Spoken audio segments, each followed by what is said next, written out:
Oh, fear me not. I stayed too long, but here my father comes. A double blessing is a double grace. Occasionist smiles upon a second leave.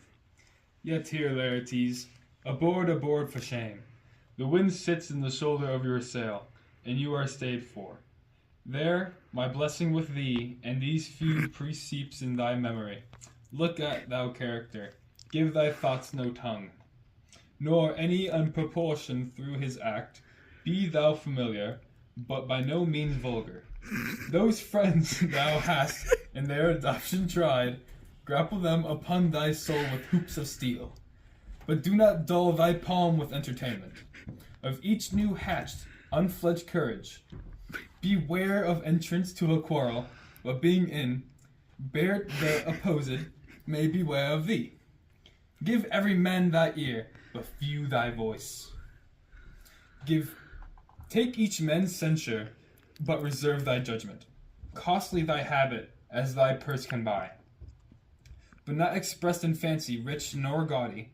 For the appeal oft proclaims the man, by thy in France for the best rank and station, are a most select and generous chief in that, neither a borrower nor a lender be, for loan oft loses both in self and friend, and borrow dulleth edge of husbandry.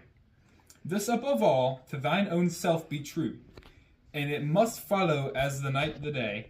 Thou canst not then be false to any man. Farewell. My blessing season 'tis in thee. Most humbly do I take my leave, my lord. The time invites you. Go, your servants tend. Farewell, Ophelia, and remember well what I have said to you. 'Tis in my memory locked, and you yourself shall keep the key of it. Farewell.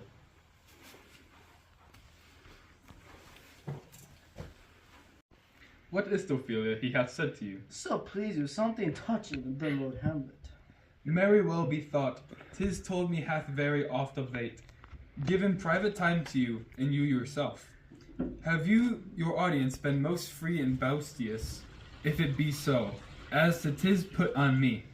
And that in way of caution, I must tell you, you do not understand yourself so clearly, as it behooves my daughter in your honor. What is between you? Give me up the truth. He hath, my lord, of late made many tenders of his affection to me. Affection? Pooh!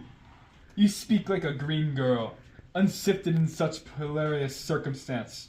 Do you believe his tenders, as you call them? I do not know, my lord, what I should think. Mary, I will teach you.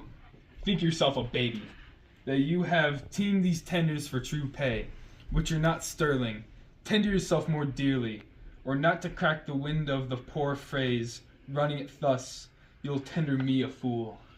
My lord, he hath importuned me with love in honorable fashion. I fashion you may call it. Go to. And hath given countenance to his speech, my lord, with almost all the holy vows of heaven. Aye, springes to catch woodcocks. I do know when the blood burns, how prodigal the soul lends the tongue vows. These blazes, daughter, given more light than heart, extinct in both, even in their promise, as it is a-making, you must not take for fire. From this time, be something scanter of your maiden presence. Set your entreatments at a higher rate than a command to parley.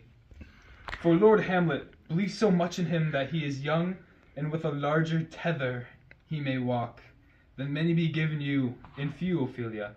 Do not believe his vows, for they are brokers, not of that dye which the investments show, but more imperators of unholy suits, breathing like sanctified and pious bawds.